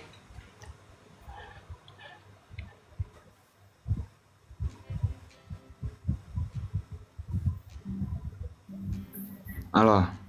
Shalom. Coba dong mau nanya dong. Coba buka Yohanes pasal 20 ayat 17. Kenapa aku akan pergi kepada Allahku dan Allahmu kepada Bapakku dan Bapakmu? Wah, ribuan kali pertanyaan itu apa yang mau ditanyakan Jawab dari dong, situ? jawab dong. Sama dalam Yohanes 8 ayat 42. Jikalau Allah adalah Bapamu, maka tentu kamu mengasihi aku sebab aku datang dan keluar dari Allah, kata Tuhan Yesus. Ketika Yesus bilang aku datang kepada Allahku dan Allahmu, itu merujuk kepada bahwa Bapa yang dimiliki oleh Yesus adalah kepunyaan hakikat yang satu dengan Yesus. Maka Yesus juga pernah mengatakan dalam Yohanes 10 ayat 30, aku dan Bapa adalah satu. Maka penggunaan kataku di dalam Yohanes 20 ayat 17 justru makin mempertegas bahwa Allah Sang Bapa itu satu hakikat dengan Yesus. Itu jawabannya. Loh, Ya udah sering orang kejawab. di situ kan ngomong adalah pergilah ke Bapa-Bapa dan pergi Bapamu kepada Jadi Allah ya itu jawabannya. Itu mempertegas bahwa Yesus itu dengan Bapa sehakikat. Udah jelas kok. Enggak mau ngotot ya, silakan bantah pakai dalil. Silakan. Bantah bahwa Yesus bukanlah Allah dan Bapa itu adalah tidak sehakikat dengan Yesus. Silakan bantah. Saya tadi pakai data, pakai dalil. Yohanes 8:42, Yohanes 10 ayat 30. Kemudian Yohanes 20 ayat 17, saya tambahin lagi Yohanes 17 ayat 5. Tuh, saya tambahin lagi. Bantah pakai data, pakai dalil. Silakan. Ayat Alkitab menyatakan bahwa Yesus tidak sehakikat dengan Bapa di mana? Oh, Yohanes 5 ayat 23. Lupa saya. Kelewatan. Tuh. Kenapa? Nggak terima. Saya ngambilnya dari Yohanes juga loh. Injil Yohanes saya nggak ngambil dari Matius, nggak ngambil dari Markus, nggak ngambil dari Lukas. Artinya apa? Masih satu kitab. Ayo, logika Islam jalan. Come on. Saya lagi pancing logika Anda supaya jalan, supaya Anda juga bisa membantah. Saya harap dari Yohanes juga. Atau kalau nggak ada ya udah dari Matius, Markus, Lukas, dari Kisah Para Rasul, dari Wahyu, dari Di situ dia udah bilang loh kata Bapak, tahu kata Bapak nggak sih analogi kakak? Ya udah, saya mengerti, saya sudah tahu dan teman-teman yang sudah itu sudah jawab dan saya sudah jawab pakai data. Terus kamu mau ngapain, mau maksain? Tafsir Alkitabmu itu tidak membenarkan. Kamu tuh nggak mengerti kitab kami. Ngerti? Itu sudah terjawab. Itu sudah jawab. Hah? Itu sudah menjawab kamu. Saya pakai dalil gampang. Ketika Tuhan Yesus bilang aku akan pergi kepada Allahku dan Allahmu, kamu baca dalam perspektif orang Yahudi. Orang Yahudi nggak ada yang berani bahwa Allah itu adalah Allahku, kepunyaanku. Ngerti nggak? Dia Yesus itu bilang sebelum Allahmu, dia bilang Allahku, yaitu Bapakku dan Bapak.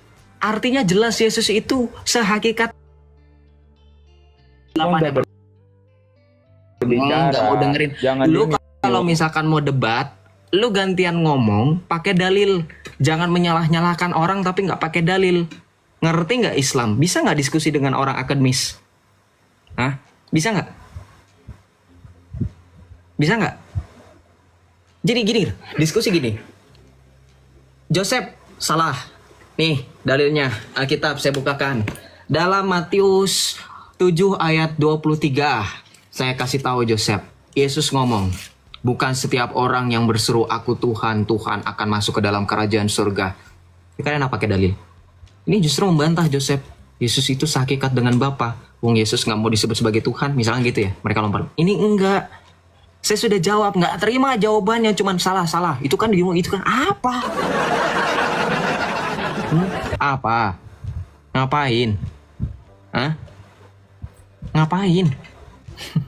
Pemahaman kitabmu itu juga aneh kok ya. Aduh, hari gini ya ampun saya nggak mau bertele-tele. Aduh. Oh ya Pak Erik, naik aja Pak Erik. Halo Bang. Halo Rizka. Bentar. Halo. Pak Erik, abis Rizka berarti. Ya shalom. Silakan. Iya shalom. Ini saya pakai yang Exonaire tadi diturunin sama-sama ya. Apa? Yang mana? Yang mana? Saya Kevin dari Keuskupan Agung Ende, sekarang menetap di Malang, berada di paroki Janti, Yohanes Pemandi. Oh, kamu doubling ya? Saya aja atau teman-teman? Saya cuma menyampaikan, saya orang Katolik sejati, lahir besar dari keluarga Katolik, tapi saya tidak pernah diajarkan oleh bapak ibu saya yang yang setiap hari ke gereja untuk menjelekkan agama lain. Karena kami di NTT itu sangat toleransi ya. Jadi tolonglah jangan membuka perdebatan karena setiap agama benar menurut pengikutnya. Jadi teman-temannya Katolik yang lain juga jangan sampai terprovokasi lah. Iya, Katolik itu benar menurut umatnya. Oh, Itu menurut saya, salah. Jadi, Kamu dengarkan saya, namamu Tidak Rizka. salah, Kamu dengarkan saya, enggak extra ecclesiam nulla salus. Di luar gereja Katolik tidak ada keselamatan. Kalau kamu Katolik harusnya kamu tahu. Ngaku-ngaku Katolik nggak tahu extra ecclesiam nulla salus. Dan saya tidak menjelek-jelekan agama. Lihat pola saya dalam diskusi. Ketika mereka tulus bertanya, saya tidak akan membahas iman mereka. Ketika mereka berpolemik, barulah di situ peluang bagi saya untuk menunjukkan ajaran mereka yang sebenarnya. Saya tidak perlu menjelek-jelekan kotoran kucing di tengah jalan yang saya jumpai bahwa itu adalah bau, itu adalah menjijikan. Orang lain sudah bisa nilai. Orang lain sudah tahu kotoran kucing itu jorok. Orang lain sudah tahu kotoran kucing itu bau. Buat apa saya teriak-teriak di tengah jalan? Kotoran kucing ini jorok sekali, bau sekali. Logikamu itu jangan terbalik-balik. Jangan kamu pikir saya di sini untuk menjelek-jelekan Islam. Kamu baru kenal saya sehari, kamu sudah kayak kenal saya selama bertahun-tahun. Yang nonton saya, sering nonton saya, nggak pernah menganggap saya sedang menjelek-jelekan. Kamu cross-check follower saya, itu banyak romo-romo, banyak suster-suster yang nonton saya. Apa kamu pikir mereka, sebelum kamu negor, mereka tidak negor saya? Tidak ada kesalahan. Bukan saya tidak mau dikritik ya teman-teman, tapi kalau tidak sesuai ini yang saya tidak bisa terima. Kamu baru kenal saya, kamu sok-sokan bilang katanya saya suka jelek-jelekan orang. Mana ada? Mana ada? Mana ada? Hah?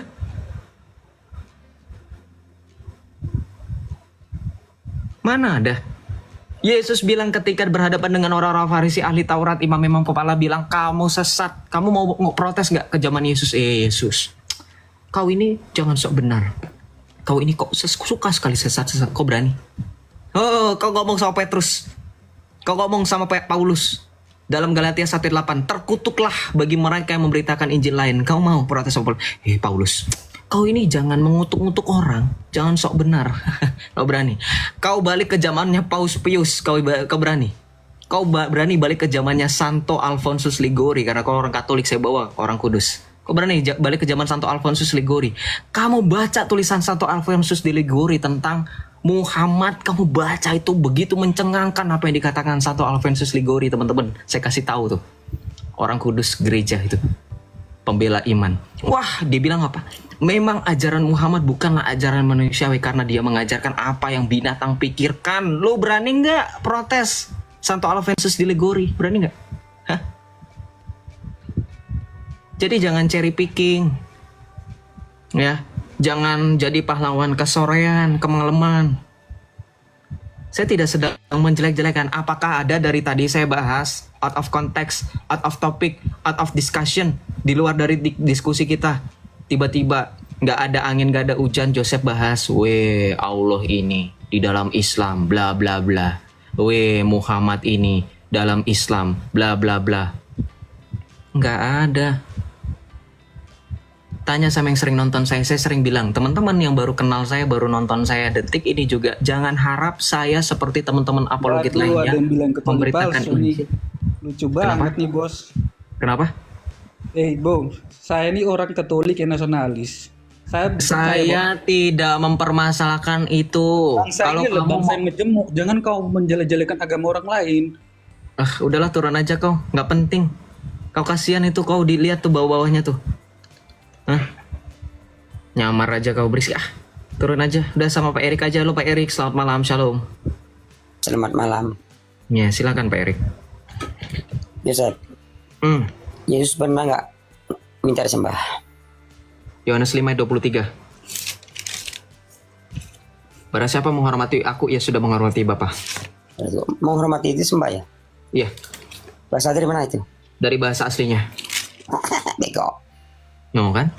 Tuh, gimana saya nggak mau jelek-jelekin? Udah dijawab malah bilang bego. Udah turun aja. Dah, saya nggak mau nambahin daftar dosa. Ntar gue dibilang lagi. Ketika gue gas balik, cuma nanya doang loh. Saya nggak jelek-jelekin ya, Rizka.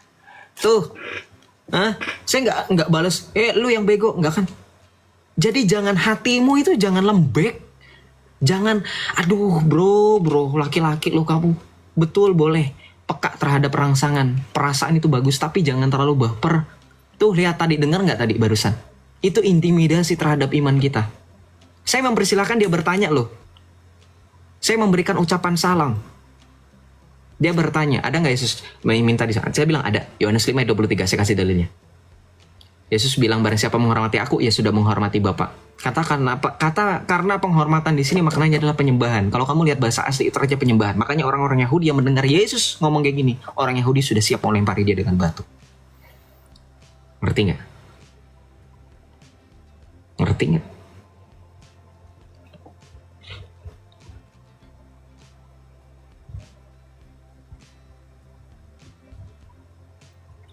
Ya, saya baik-baik nggak tadi? Walaupun saya tahu si Erik ini sering berpolemik, teman-teman yang sering nonton saya tahu kan, si Erik ini sering berpolemik di room manapun dia selalu berpolemik, tahu kan? Tapi saya naikin, saya sensi nggak sama dia tadi ketika dinaikin? Nggak kan? Saya sabar. Shalom Pak Erik, saya mau nanya Joseph, ya silahkan. Bilang gitu kan? Ada saya marah-marah. Ngapain Erik di sini? Ngapain kamu? Enggak kan? Ayo dong. Jangan cari-cari kesalahan orang lain, tapi teman-teman nggak melihat bagaimana saya di sini juga sebenarnya capek, bingung. Seperti ini salah, seperti itu salah, ya. Jadi tolong hargai saya yang juga saya maunya jadi orang yang baik gitu, tetap mengusahakan rendah hati dan lemah lembut. Tapi saya juga punya ketegasan, dan ketegasan saya juga harusnya bisa dipahami dan dimaklumi oleh teman-teman. Tingkat ketegasan setiap orang itu berbeda-beda. Memang saya maklumi ada teman-teman yang ketegasannya itu tidak selebih saya, sehingga ketika teman-teman melihat saya, teman-teman ngiranya saya sedang marah-marah. Tapi tolonglah, saya selalu make sure kok, saya nggak mungkin marah-marah di tengah media sosial yang penuh drama dan seterusnya ini. Nggak mungkin lah, saya juga orangnya yang nggak mau mikirin yang nggak penting gitu ya. Seperti itu teman-teman ya. Tegas itu wajar. Ya, kecuali kalau misalkan nanya baik-baik saya sudah omelin, itu baru teman-teman boleh protes. Yang kayak gitu masa saya harus...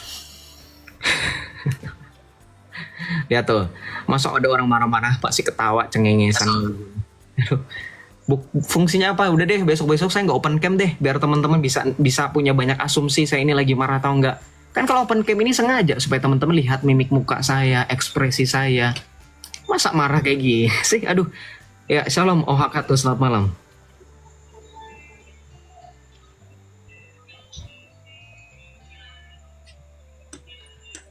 Shalom Ohakato, selamat malam.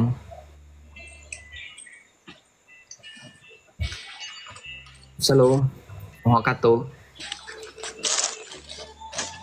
Ya, dia turun ya.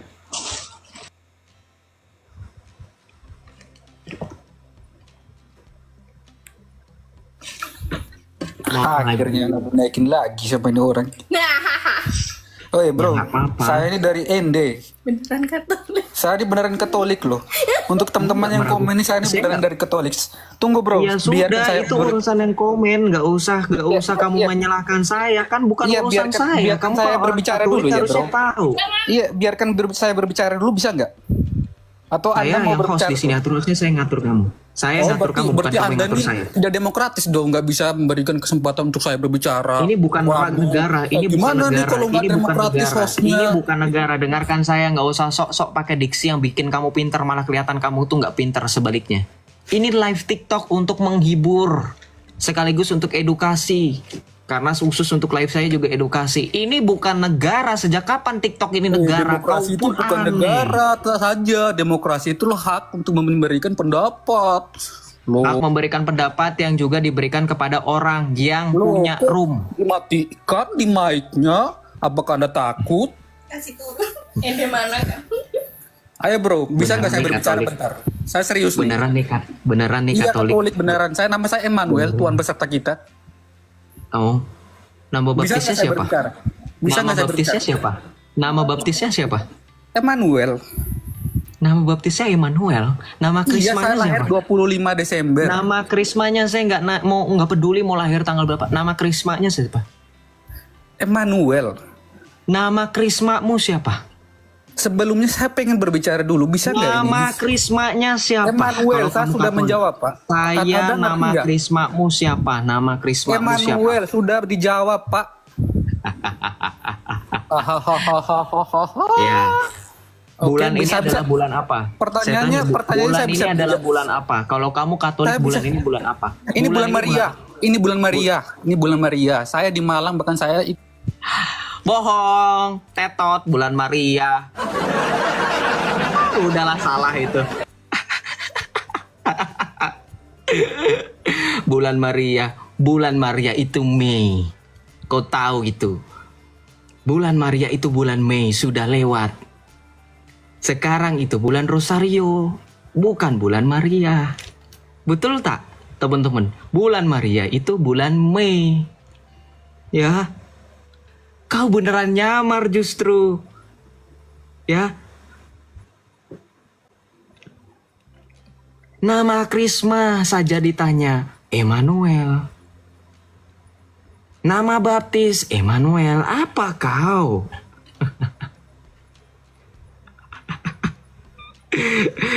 Aduh, kau udahlah, tolonglah. Ya. Sudahlah, itu tidak usah kau ini. Dah, jangan memancing keributan. Ya. Gitu, supaya Tuhan Yesus, supaya perkabaran Injil itu lebih bisa dikabarkan. Ya, jangan ini. Nggak lolos tes kau. Ini bulan Rosario. Nah, terima kasih. Ini jadi teman-teman yang Katolik yang nggak tahu nih ya, buat teman-teman non Katolik nih, nama baptis sama nama krisma itu beda. Mau kamu Katolik dari lahir, betul nggak teman-teman yang Katolik? Untuk membuktikan dia Katolik apa enggak ya?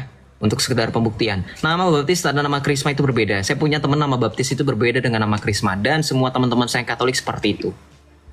Hanya saya waktu itu saja menyayangkan, aduh coba aja gue Katolik dari lahir gitu kan. Gue pengen punya nama baptis itu, ya ini sesuai dengan nama akun saya, Joseph Albert Michael. Saya bisa pilih antara Joseph atau Santo Albert, kemudian nama krisma saya Santo Mikael gitu. Tadi gitu kan.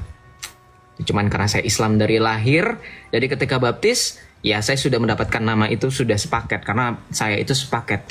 Baptis, komuni pertama, dan krisma itu saya sepaket. Gitu. Jadi ya nama baptis saya ya gitu. Makanya nama baptis Immanuel. Kau bukan Katolik kau. Nggak usah ngaku-ngaku. Terima kasih Om Luther. Namamu pun Om Luther, Om akun Luther ini ya. Adalah jangan nyamar-nyamar ya. Kau sudah ketahuan kau bukan Katolik, kau jangan ngotot kau mau dianggap sebagai Katolik ya. Kita doakan saja supaya kau beneran jadi orang Katolik. Ngerti ya. Kita doakan saja supaya OTW jadi orang Katolik. Kalau kau tidak mau jadi orang Katolik ya untuk urusanmu, itu sudah doa dalam perkataanmu itu ya. Gitu. Teman-teman, aku sudah mau tidur lah. Sudah jam 12:30 juga. Saya tidak mau berlama-lama lagi untuk mengulur-ulur waktu supaya besok misa itu saya tidak kesiangan. Walaupun saya misanya siang, karena pagi saya mengikuti seminar Romo Patris.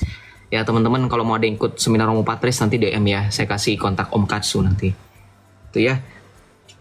Apalagi ini, bentar sebelum saya tutup dalam doa sebentar. Hai Katolik mode baju banyak, kenapa kau pakai baju orang ini? Kau tahu, ini bajuku ini merek Champion, walaupun sudah belel, ini sudah sering pak, ini merek Champion. Sejak kapan Champion itu mereknya Muslim? Kau ngomentarin baju kan? Baju saya ini merek Champion. Dari mana Champion itu mereknya Islam? Kau Islam kau aneh kau. Berisik kau. Sudah, aku mau tutup dalam doa, kau jangan bikin ribut ya.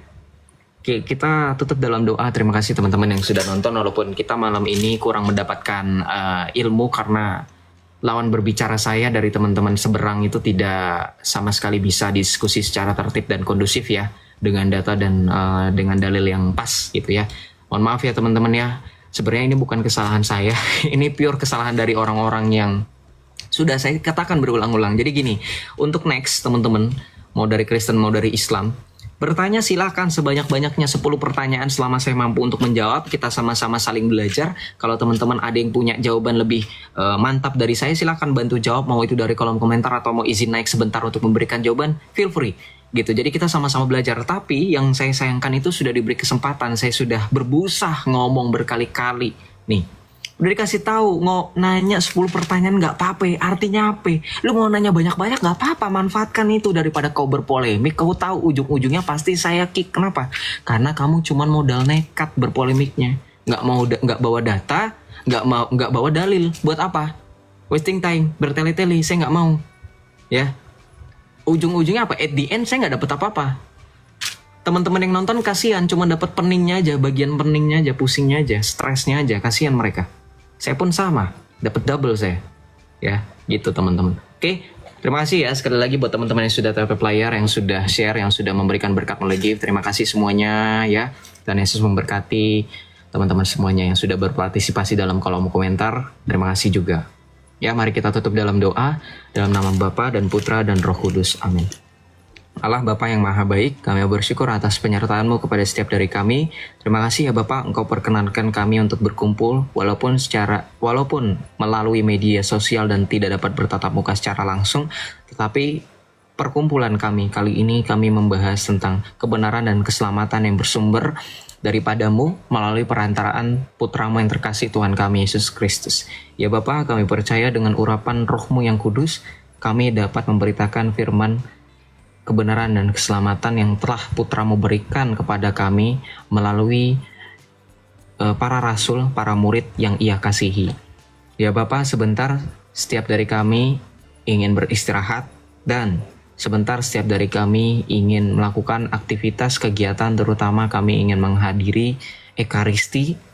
Kami mohon agar kiranya malam ini Kau utus malaikat-malaikatmu untuk berjaga-jaga di sekeliling kami, agar kami mampu beristirahat dengan damai, dengan nyenyak, tanpa ada gangguan dari kegelapan malam.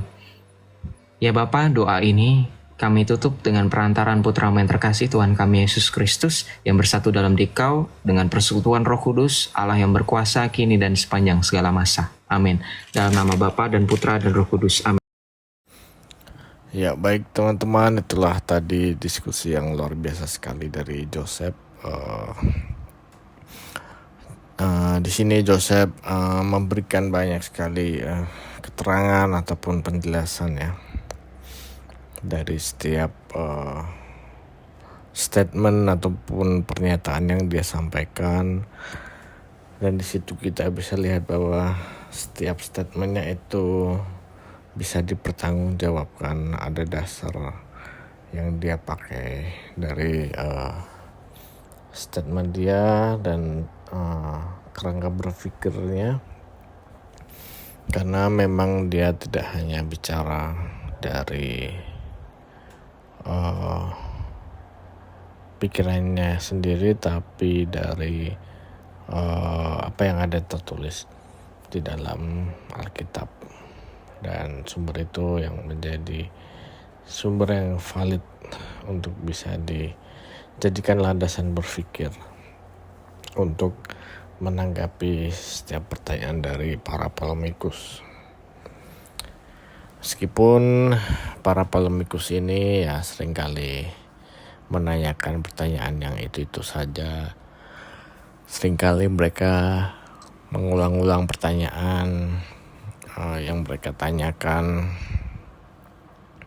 dan itu menjadi pertanyaan yang sangat template, pertanyaan yang sudah sering sekali ditanyakan, namun mereka tidak juga mengerti apa yang sudah dijelaskan oleh Joseph, karena Joseph sudah sering kali menjawab pertanyaan-pertanyaan mereka ini, sudah sering kali memberikan tanggapan-tanggapan, namun mereka sulit sekali untuk mengerti, karena bagi mereka tanggapan Joseph ini selalu tidak benar, karena mereka masih menggunakan logika berpikir mereka yang lama, di mana itu tidak bisa nyambung ya. Mereka selalu mencoba menabrakkan logika mereka dengan Alkitab, dan itu selalu menjadi sesuatu yang bertentangan. Ya sudah pasti karena dua hal yang berbeda mencoba untuk disatukan. Nah itulah kesalahan mereka ya. Mereka ini selalu berusaha menggunakan logika mereka untuk menafsirkan atau menerima arti dari ayat-ayat yang ada di Alkitab. Dan ketika itu tidak cocok, mereka akan menganggap bahwa ayat-ayat itu tidak benar ataupun tidak masuk akal. Nah, bagaimana bisa masuk akal kalau mereka terus menggunakan logika mereka itu? Nah, di situ kita bisa tahu ya teman-teman bahwa kita sebagai orang Kristen ya, kita harus menggunakan logika yang ada di dalam iman Kristen. Kita menggunakan iman kita untuk mengerti, sedangkan mereka sulit menerima hal itu, dan ya akhirnya menjadi polemik di antara mereka, dan itu terus terjadi dan mereka terus mengulang-ulang opini-opini mereka yang liar itu untuk menyesatkan banyak orang, sehingga tujuan mereka adalah orang-orang ini menganggap pernyataan mereka atau opini mereka ini adalah sebuah kebenaran. Oke, teman-teman, itulah dari saya. Terima kasih sudah mendukung channel ini. Jangan lupa subscribe, like, komen, dan share. Jangan lupa juga tonton video-video yang lainnya yang ada di channel ini. Terima kasih teman-teman sudah mendukung. Sampai jumpa di video berikutnya. Tuhan Yesus memberkati kita semua. Shalom.